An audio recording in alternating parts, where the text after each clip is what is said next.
for.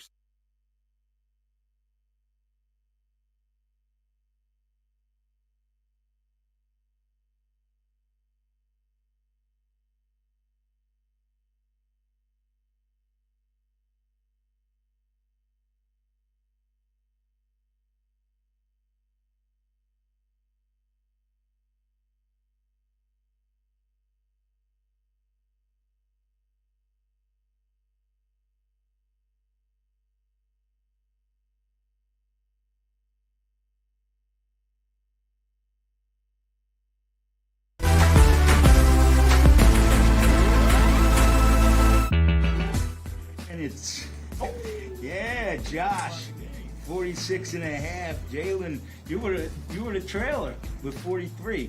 Villanova in the house. Say it again. Villanova in the house. One more time. Villanova in the house. Yep. All right. Welcome to Putback on SNY.TV. I'm Ian Begley, SNY NBA Insider. We're going to break all things Knicks down. We got two great guests to do it with. We got Brendan Brown, spent 3 decades in the NBA as a coach, a scout, and an analyst. And we have Jared Greenberg, NBA on TNT, was on the Knicks-Sixers series. He's a man on the move now. He doesn't know where he's going next. Maybe LA, maybe OKC, maybe another NBA city. But he was all over the Knicks series, so we're going to get into it with him too. But fellas, we're going to start with the baseline.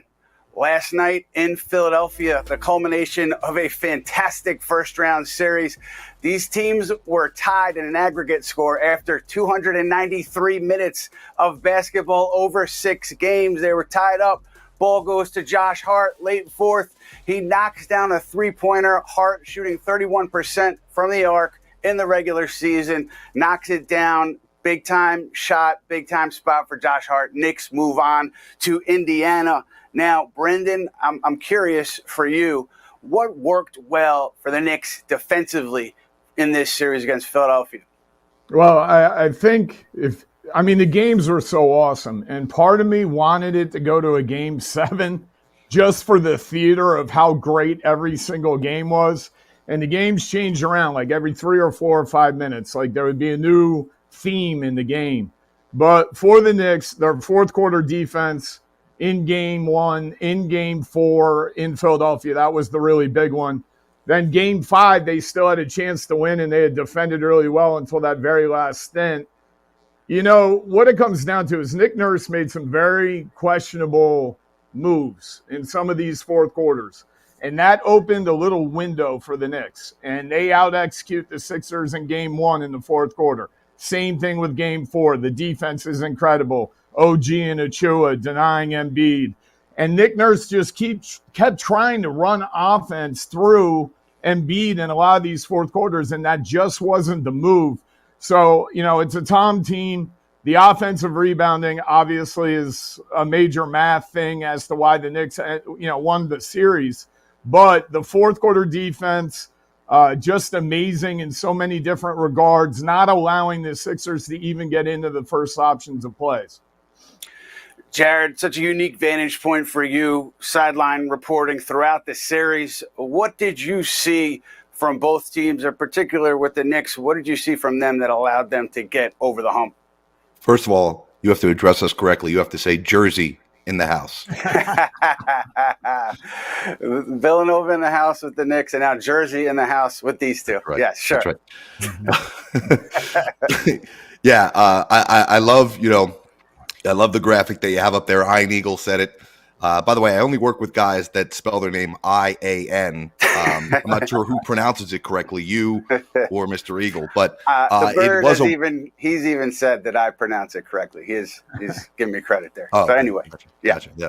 But it was a war of attrition, and it was such a great series, as Brendan said. And I think so many people did want to see a game 7 because, a lot of times in these NBA series that go 7, they oftentimes are lopsided games, and you're like, how are we going to 7 when every game is being decided by double figures? So I thought it was just so special to be around this series and to watch this go down. I don't even know what your question was, to be honest with you, Ian, but or Ian, or whatever you want to be called.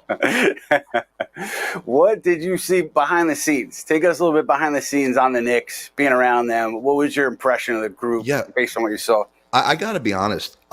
I hate some of the cliches, and I'm sure Brendan, knowing him as well as I do, I'm sure he feels the same way. I hate some of these cliches that we get into this time of the year for basketball, when a team takes on the spirit or embodies their coach and all that crap. Right. Well, with that said, this Knicks team takes on the spirit and embodies the style of play that their coach wants to play. And the biggest takeaway that I have from the series was this backed up everything that I have felt about load management and about players being coddled and put in bubble wrap throughout the course of a regular season. The reason why the Knicks won this series, you could talk about the rebounding stats, you could talk about the offensive rebounding, you could talk about you could point to turnovers in key situations, all the little things that are tangible that you could point your finger to. The intangible that won this series for the Knicks was their ability to not get fatigued in major moments. The reason why, let's face facts here, that Joel Embiid was so small in each fourth quarter of each game in the 6 games was not necessarily because of his knee. It was not necessarily because of Bell's palsy. It was because Joel Embiid, throughout the course of the season, and including now when it counts the most, is not in proper basketball shape. And that, for the Knicks, can never be said. Tom Thibodeau gets these guys prepared for playoff basketball, starting with game 1 of the preseason, treats it important game 10 of the regular season, and in game 82 of the regular season. That's why they earned this seed that they're in, was because of how they treated the regular season in game 82 versus how the Cavs and the Bucks treated game 82 of the regular season. And I think that translates. And I hope, in what is typically a copycat league, I hope the rest of the NBA paid attention to how this Knicks team won this series. That's a good point. And a lot of the cliches just seem to be real with this group, Jared. It's interesting that you brought that up. Brendan, for you broke down this series for us on SNY.TV, all series long. You got into everything on both sides of the ball. One thing that I'm curious about, I want to get your take on it. We got into Jalen Brunson, what Philly was doing against him early in the series. We know first 2 games he struggled, and then his numbers were phenomenal. What did you see was the difference there for Jalen or for the Sixers in that matchup? Well, number one, to add to Jared's point about Tibbs, we brought this up before. In the last 20 games of the regular season, his 4 years as the Knicks coach, that started off with 16-4 in the very first year, 12-8 when they didn't even make the playoffs. The Knicks are 54-26 under Tom Thibodeau the last 20 games of the regular season. So to Jared's point, that they're gearing together and they're ready to go and they're like ready to go to battle.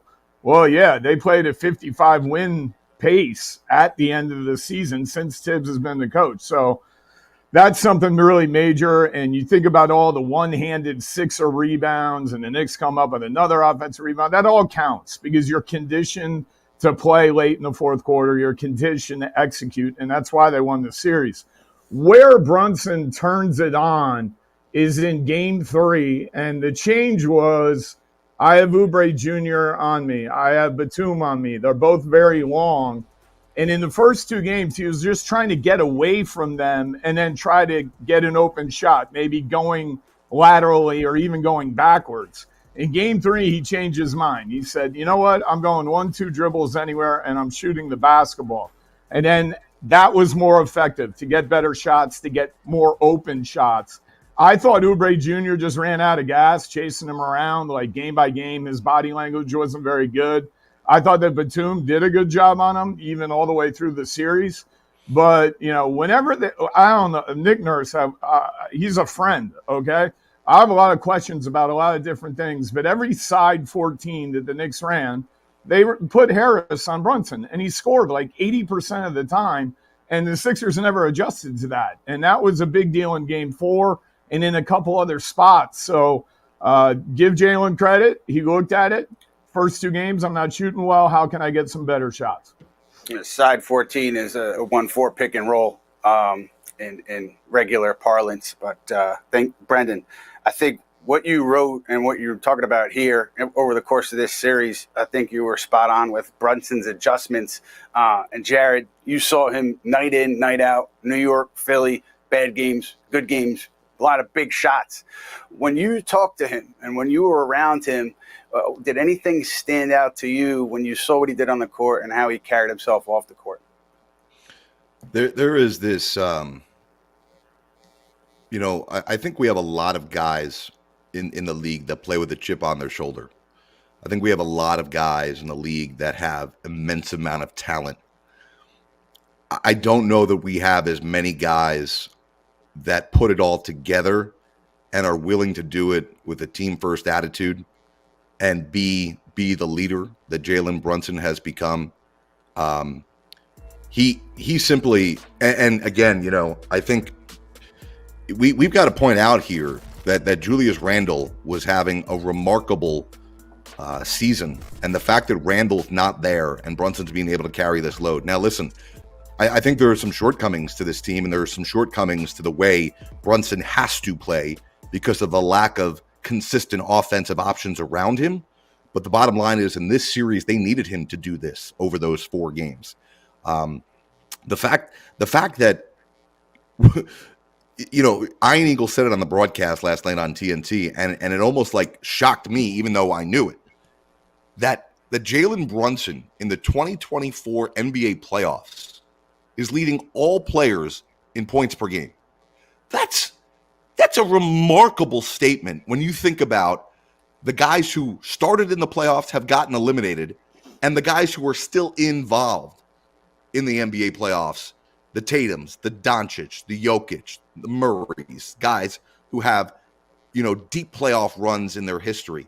I just think the way he is bound and determined, and this guy, you saw the look, Ian, you were there at shoot around yesterday morning. The look in his eye that he had for how he felt he personally let the game slip away in game 5. You knew you were going to get a different approach and an even more locked in approach. And this he's able to deliver on that. A lot of guys talk the talk. He walks the walk. Yeah, he does. It's been fun to watch just over the last couple of years, and not culminating, but getting to this stage and watching how he handles himself. It's impressive. I want to hit on some of the other Knicks guys before we move ahead to the Pacers. Brendan, for you, Donte DiVincenzo defending Maxey in Game 6 for large portions of that game. What did you see from the Knicks defensively on Maxey? I believe he had 2 points in the first half. Well, first of all, if you go back to a regular season, and that doesn't always translate, the Knicks lost the 79-73 game, which was a good Oubre Jr. on Brunson game, and that kind of gave you an idea of what could happen. But then the next game, the Knicks blow them out. It's Maxey's first game back from concussion protocol, and they had DiVincenzo guard him, and Maxey could not even get the ball out on the wing, dribble handoffs. DiVincenzo's really good on him. And OG guarded Harris, and there was no Embiid in that game. So when Game 1 started, and OG was on Maxey at the very beginning, at the very tip, I know they did that for pick and roll and 2-game strategies, but I was kind of surprised that DiVincenzo wasn't on him because of what he did in the 4th regular season game. So people ask me the last couple of days, what do you do with Maxey? Like, you can't really double him. They don't want to trap. He can split it. Well, DiVincenzo finally got his shot, but he didn't even get his shot until the second half and in that third quarter. And his level of activity was just terrific. Now, does Maxey make a couple of really difficult shots at the end of the game? Sure he does, but he's a great player. But they kept him bottled up. I thought from the very beginning of the game, Maxey was like off. Like he was running in place but not going anywhere with the ball. Or he was veering. He wasn't going to the rim. He was going to the midpoint of the baseline. Like, he was a little off the whole way along, whereas the best players in the game for them were like Batum, and then Hield comes in. Oh, by the way, Nick Nurse, why not start Hield at the beginning of the third quarter and sit Lowry? Lowry shot 34 and 33 in the series. The fans are chanting his name, Buddy, Buddy, in the second quarter. Well, a minute into the third, they should have been chanting, Buddy, Buddy. He doesn't even play in the third quarter. He lets Payne play ahead of him. Nick Nurse gave the Knicks some windows, but DiVincenzo, since the All-Star break, and for a lot of the year, has been such a great off-ball defender. And I think if you're trying to deny someone at the wings or heat a guy up or chase him around, Dante has that capability. Can I just jump in here? Can I jump in here? Absolutely. Yeah, go ahead. Brendan, if I had the ability without choking myself, I'd stand up right now and give you a standing ovation for that. That was tremendous. This is why you're a basketball savant. The whole Buddy Hield thing never made much sense to me. Listen, I understand, and listen, we're talking about two defensive-minded coaches in Nick Nurse and Tom Thibodeau, who you have to earn your way onto the court by playing defense. I totally get that. And I'm going to say something that's a little blasphemous, that's probably going to tick off Brendan Brown. Please do. In today's day and age, particularly in this series, with a lack of consistent offensive options on both sides of the ball, you had a guy who was as much of a threat to go on a 6-point, 9-point, 12-point swing and change the momentum of games, and you didn't stick with him. I just didn't understand. You make that acquisition before the trade deadline to acquire Buddy Hield for moments like this, for series like this, and it was confusing. And listen, I get it, and Brendan knows way better than me. There's stuff that goes on in practice. There's stuff that goes on in film. There's egos, there's personality, there's way more that goes into why guys play and don't play. Totally understand that. I'm sure there's stuff that we don't know about. I can tell you this, Buddy Hield was frustrated, and Buddy Hield didn't totally understand it. And Buddy Hield went out there and proved it in the first half, and the Knicks didn't have an answer for it. I don't know if the Knicks were caught with their pants down or if they just didn't have a defensive solution in the moment. But to not go back to that was wild. The whole third quarter. He did not play 1 minute in the third quarter. And I said to a friend texting at the end of the third, well, now this is going to be different. Now if they put Hield in the game is tied. He's not messing around in the second quarter. To Jared's point, he's in the weak side corner. That's the only thing the Knicks don't guard well in general because they rotate heavy on the strong side of the floor. So Maxey had some success back there. Oubre had one good game shooting threes in the back corner. Now you have a guy, that's what he does, and you don't even play him in the third quarter like that. Now he's got to come in the fourth, and every shot is going to be a pressure shot. And he made one big one, but it wasn't the same as the second quarter. Yeah, you guys are talking coaching. We're going to get to Tom Thibodeau in a moment here. Before we do that, we are going to go get a fan question from our Chief Information Officer of Social Media here at SNY, Matt Spenley. Excellent name today, Ian. Love it. All right, guys.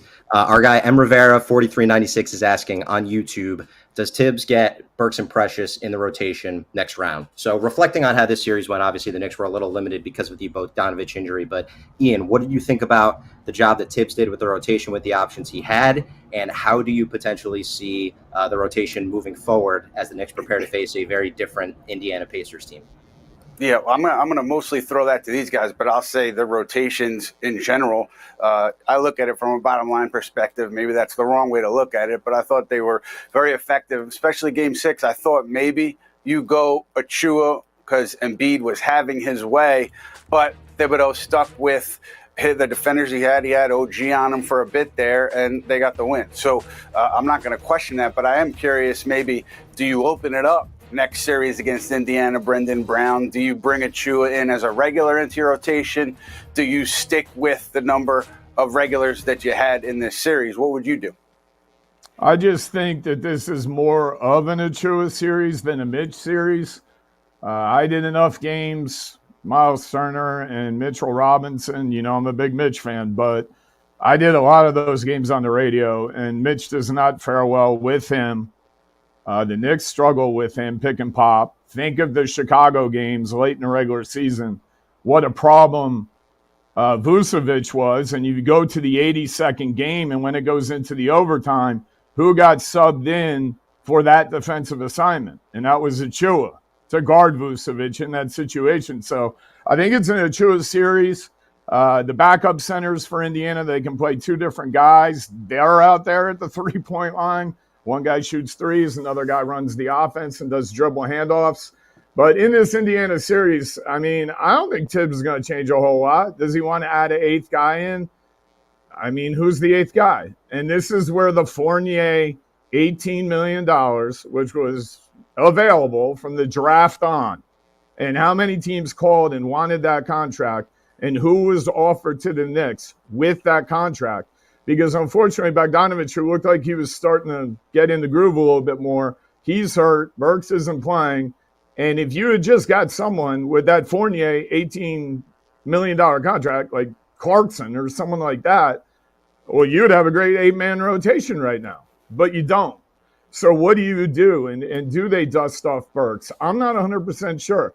Indiana didn't play at like a crazy, crazy pace against Milwaukee. It was middle-of-the-road pace. So I think the Knicks can hang with that pace. And if he wants to play 7 guys again, he might just do that. Jared, just hitting on the Philly series and looking ahead. I mean, you, again, with the unique vantage point you have, Tom Thibodeau, you spend time around him. You're hearing things that we don't hear. Your impressions of his job in the Philly series, and then, you know, looking ahead, their chances against Indiana. Yeah, no, I think it was sensational. You know, I think in this series he's probably. I don't think these games are going to come down to every game coming down to the final couple possessions like we saw in the Philadelphia series.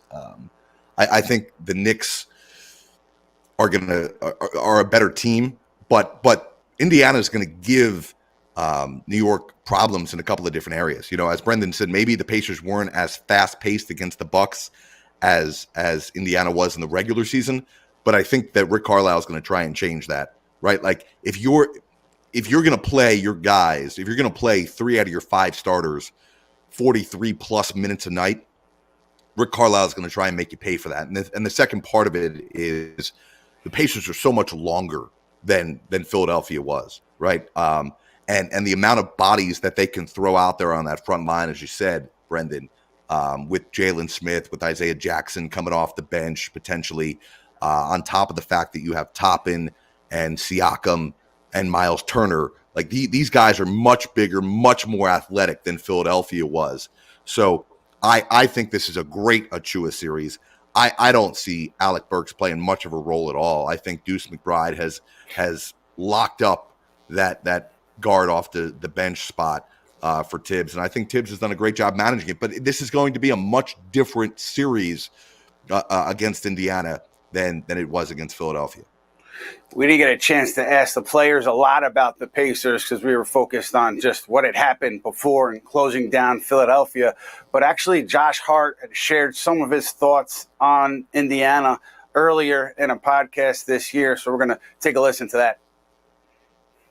I don't have to play the Indiana Pacers. I'm not stepping foot in that state. I do not want to be in Indiana for any All-Star break, anything. I am not an Indiana guy. You don't want to be there when you play the Pacers. I don't want to be there then. I am not an Indiana fan. But I will say they do got a White Castle there. And I love White Castle. It's the only solid thing about Indiana. Long's Bakery, donuts top tier. Indiana, bottom of the barrel. All right, there's Josh Hart on Indiana. He called the Sixers fans who were angry at Villanova giving the Knicks credit on social media. He called them idiots. Now he's got something for Indiana. If the Knicks are to get through the Pacers, I'm very curious to see what he has to say about the Boston Celtics faithful, if that's the matchup. But Hart never worried about sharing his thoughts there. But let's get into this series. How about you taking a shot at Orlando and Cleveland right there? Like giving no respect to Orlando and Cleveland. That's fair. That's an oversight by me. We're going to put you on the blackboard there in Orlando and Cleveland. I think Jamal Mosley has plenty of things to do. He's not worried about putting me up there. But you're 100% right about those teams, Jared. But let's get to Knicks Pacers because it starts Monday, game 1 at the Garden. We know the pace is quite different for these two teams. Couldn't be more different, for these two teams. But when you look at some of these matchups, Pascal Siakam, obviously he's been such an important player for them. Jared, Siakam, is that your pecking order? Does it start with Siakam in terms of places to try to slow down, or is it the head of the snake with Haliburton? Yeah, it's Haliburton. And Halliburton's been really up and down, even in this series that they won against the Bucks. I spoke to Haliburton. I had the opportunity to be on the broadcast for Pacers' first game of the playoffs against Milwaukee, a game that they lost and got blown out and looked like the stage was going to be too big for them. And even with all Milwaukee's troubles, they were going to cruise through the series. And I talked to Haliburton about that hamstring injury that he suffered just before the All-Star break that cost him some time, and he clearly came back too soon. He said the hamstring is not an issue at all. I don't know if I believe him because his shooting has been all over the place, but he's going to be the head of the snake. And I think on both sides of the ball, right? Like, as much as I believe in today's day and age that offense wins championships in the NBA, you've got to be able to outscore your opponent, but you also need to be able to come up with timely and clutch stops. This defensive team, this Pacers team on the defensive side of the ball, particularly starting with Haliburton at the top of the key with whoever he's guarding, is going to be targeted, right? The Knicks have to slow down Haliburton. They cannot let him get a good feel offensively, but then you have to make him work on defense. And I think that's going to be a big key. Listen, Siakam is going to be important. As I mentioned, the deep rotation of bigs that they have, like, they feel in Indiana that they have the fastest front line in basketball, right? With the potential to put Obi Toppin out there, as Knicks fans know. But let me throw out one little thing, because I don't know how much time we have. The intriguing matchup with Siakam is going to be how much time we see OG guarding him, because those two obviously played together in Toronto. While OG was hurt, he still got a championship ring with those two. But I'll tell you, that's going to be fascinating for me to watch those two, because OG, he's a craftsman, man. He just gets it. And I would imagine he knows some stuff about Siakam that we're going to see come out different times in this series.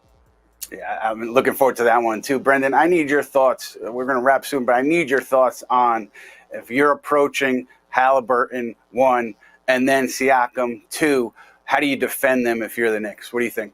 Let's go through a couple of really quick family tree things. Jared just brought one up. OG will be on Siakam. Siakam does his damage in the flow. He runs down the floor. He gets a guard or a wing on him, and then he goes crazy in ISO and early post-up. So OG and Siakam potentially guarding each other, and they were teammates, and now they're on different teams. Wild. How about who coached Jalen Brunson at the beginning of his career? Could that have been Rick Carlisle? Does he know Jalen Brunson pretty well? Okay, we'll just leave that one at that.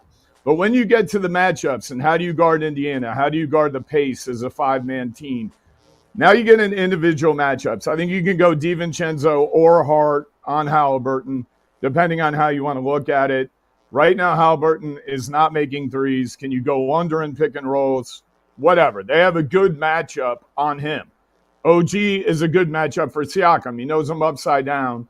But now you get the Turner matchup. And the Turner matchup is a problem because the Tom center does not want to go all the way to the top of the key.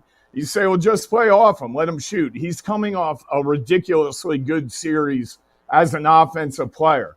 And what Indiana does to hurt you is they make a ton of twos. Now, they had to take a lot of threes in the Milwaukee series, but that was a little bit more against their norm. They are a two-point shooting team, and you have to have your matchups right. And if you play off Turner, who can make threes, then the dribble handoff game gets deadly with our other players, especially Haliburton.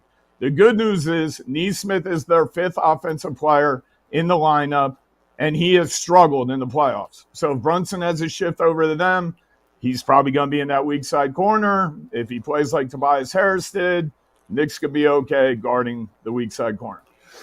Plenty to dig into with Knicks Pacers starting on Monday. You guys covered it. but Obi Toppin back in New York is going to be fun for me. That's going to do it for us. I would call Jared Greenberg and Brendan Brown the Jersey Boys. They're very proud of their New Jersey roots, but nobody wants to hear these guys sing. We really appreciate your. How about fist pump? Do you want to see us fist pump? Absolutely. And you need a tighter T-shirt. Yes, all that good stuff. Thank you so much, fellas, for your time, for your insight. Really appreciate it. We will be back during Knicks Pacers with the putback. Not exactly sure when, but keep an eye out for that. And keep an eye on Honda Sports Night for your nightly Knicks coverage. We'll see you soon.